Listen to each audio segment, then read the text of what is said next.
Olá pessoal, eu sou o professor Paulo Lacerda. Estamos iniciando o nosso terceiro vídeo com nossa terceira dica para vocês que estão se preparando aí para o MPU, a nossa disciplina AFO e LRF. Vamos falar nesse vídeo sobre princípios orçamentários e créditos adicionais. Pode computar aí, hein? Nós temos aí umas 4, 5 questões só desses dois temas na sua prova, então vale a pena revisar, hein? Bom, os princípios orçamentários são premissas, né, que norteiam, né, a elaboração, a aprovação e, por que não dizer, a execução e o controle orçamentário. Eles são aplicados quase que exclusivamente à lei orçamentária anual, mas alguns, de forma difusa, são aplicados também às outras duas leis orçamentárias.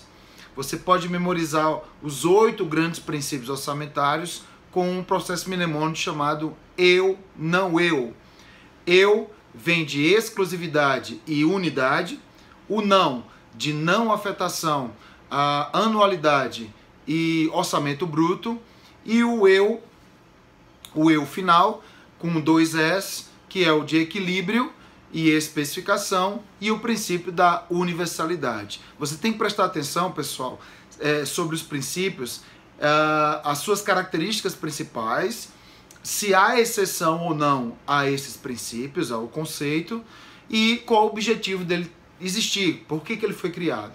Bom, o princípio da exclusividade está na Constituição Brasileira, artigo 165, parágrafo 8º, que determina que na Lua só tem matéria orçamentária, só pode ter previsão de receita e fixação de despesa, salvo 2 autorizações, para abertura de créditos suplementares e para contratação de operações de crédito. O princípio da unidade está na Lei 4.320 e determina que só teremos uma LOA para cada ente da federação. Não há exceção, mas nós temos o princípio da totalidade, que é sinônimo, que determina que os 3 orçamentos da LOA, o FIS, Fiscal, Investimento e Seguridade, só podem se operacionalizar dentro de uma lei orçamentária anual una. Tá? Bom, o próximo princípio é o princípio da não afetação, que determina que as receitas de impostos não devem estar afetadas, vinculadas a nenhum fundo, órgão ou despesa. Há exceções, segundo o artigo 167, inciso 4º da Constituição. Por exemplo, saúde, educação, administração tributária, são algumas exceções as quais podem ter vinculação de impostos, tá, gente? Não esquece, são os impostos, tá? Na sua prova, provavelmente ele vai dizer tributo, aí tá errado. O próximo princípio é o princípio da anualidade, que determina que a LOA só pode ser operacionalizada para ser executada durante um exercício financeiro. Aí vai uma dica muito importante.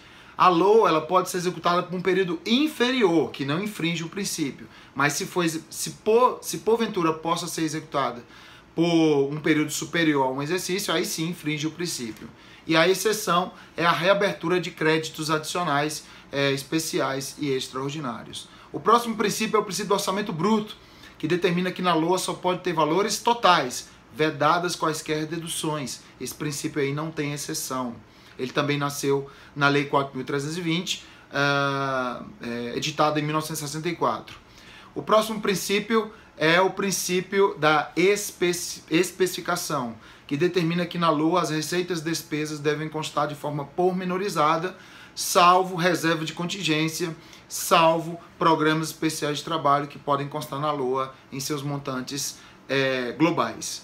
O próximo princípio é o princípio do equilíbrio, a atenção ao princípio do equilíbrio, que determina que o valor das despesas não poderá ser superior ao valor das receitas autorizadas na LOA. Há uma exceção, que é quando eu posso aumentar as despesas, né, acima das receitas, onde esse desequilíbrio deverá ser sanado pela inserção de operações de crédito, que devem seguir a regra de ouro da Constituição brasileira. Tá? Então essa é a exceção, essa é a chamada visão keynesiana. O próximo princípio é o princípio da universalidade, que determina que todas as receitas e despesas para serem executadas deverão constar na LOA, com exceção daquelas receitas que não tenham passivo e aquelas receitas que advêm de operações de crédito, bem como as despesas que sejam autorizadas à conta de créditos adicionais. Essas 3 exceções não precisam constar previamente na LOA e mesmo assim serão orçamentárias. Então lembre-se, Eu, não eu. É o processo mnemônico para lembrar dos 8 grandes princípios orçamentários, tá? Bom, e sobre os créditos adicionais, podemos informar que há uma divisão em suplementares, especiais e extraordinários. Atenção e muita atenção ao seu conceito, que determina, por exemplo, que no suplementar, as despesas que vão ser o uso, né, do crédito suplementar será para despesas que já constam no orçamento. O especial é para despesas que não constam no orçamento e o extraordinário apenas para despesas urgentes. Muita atenção ao fato de que muita gente decora de que o crédito extraordinário ele serve para despesas urgentes e imprevisíveis. Não está errado. Só que muitas das vezes a despesa é urgente e previsível, constando na LOA. E aí, constando na LOA, se eu precisar de um crédito adicional, eu poderia abrir um crédito suplementar. Então, cuidado, há despesas urgentes que podem ser sanadas à conta de créditos suplementares. Basta essa despesa constar previamente na LOA e aí ela não seria imprevisível. Atenção também ao fato de que alguns dos créditos podem ser reabertos para o exercício seguinte. Nesse caso, somente o especial e o extraordinário. Se eles forem abertos, o ato de promulgação for autorizado nos últimos 4 meses do ano, então a partir de 1º de setembro. Se sobrar saldo e, obviamente, haver fonte para a sua abertura. A fonte é somente o superávit financeiro. Outra coisa importante dos créditos adicionais é o fato de que eles são despesas, consideradas despesas orçamentárias. Então, no caso do especial e extraordinário, sim, eles precisam de um novo empenho, tá, gente? Eles precisam de um empenho porque eles se transformam em despesas orçamentárias. Atenção também ao fato das fontes. Superávit financeiro e excesso de arrecadação no rol das 6 fontes são as mais cobradas em prova. O superávit financeiro, que sai do confronto entre ativo financeiro maior do que o superávit financeiro, e o excesso de arrecadação, que sai do confronto entre receita prevista e receita arrecadada, quando a primeira for menor do que a segunda. Atenção também ao fato de que o excesso de arrecadação ele é apurado mês a mês, levando em consideração a projeção do exercício.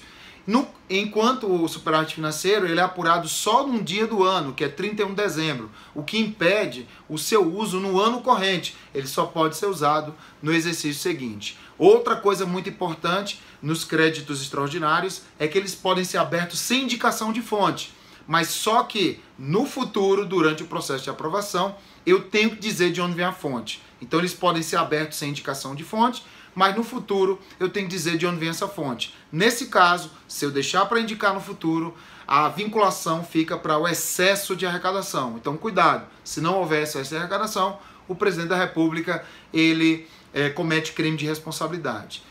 Outra coisa também muito importante que você não pode esquecer é o processo de aprovação e abertura dos créditos. No caso do especial e suplementar, primeiro autoriza e depois abre. A autorização sempre por lei e a abertura, se tiver na lei orçamentária anual, no caso do suplementar, será por decreto. Se não tiver na LOA, aí pode ser por lei específica, a abertura se dará após a sanção e publicação da lei, isso na esfera federal. No caso do extraordinário, primeiro você abre e depois você autoriza, porque a situação é urgente e imprevisível, não posso esperar o trâmite normal do legislativo. Então, primeiro abre e depois autoriza. No caso da União, a abertura sempre será por medida provisória. Nos outros entes da federação, poderá ser medida provisória ou decreto, caso as constituições estaduais e as leis orgânicas não tragam, esse dispositivo no seu texto. Invariavelmente, se for aberto por medida provisória ou decreto, está liberado o recurso, mas eles devem ser enviados imediatamente, as provas, como costumam dizer, até 48 horas, 72 horas, isso é falso, imediatamente deve ser enviado para o Congresso Nacional. Os créditos adicionais, todos eles corrigem o orçamento. Então tá aí nossa próxima dica, espero que elas sejam valiosas para vocês na hora da prova, que vocês lembrem o máximo de informações possíveis e, claro, pode contar com a gente aí nas nossas redes sociais para entrar em contato, tirar aquelas dúvidas finais. Tudo bem, pessoal? Então, mais uma vez, boa prova e se liga que tem mais dicas até a prova do MPU. Então, claro, você que está estudando também para outras provas, fique ligado porque essas dicas também servem para outras provas de concurso. Então, bons estudos a todos e até a nossa próxima dica.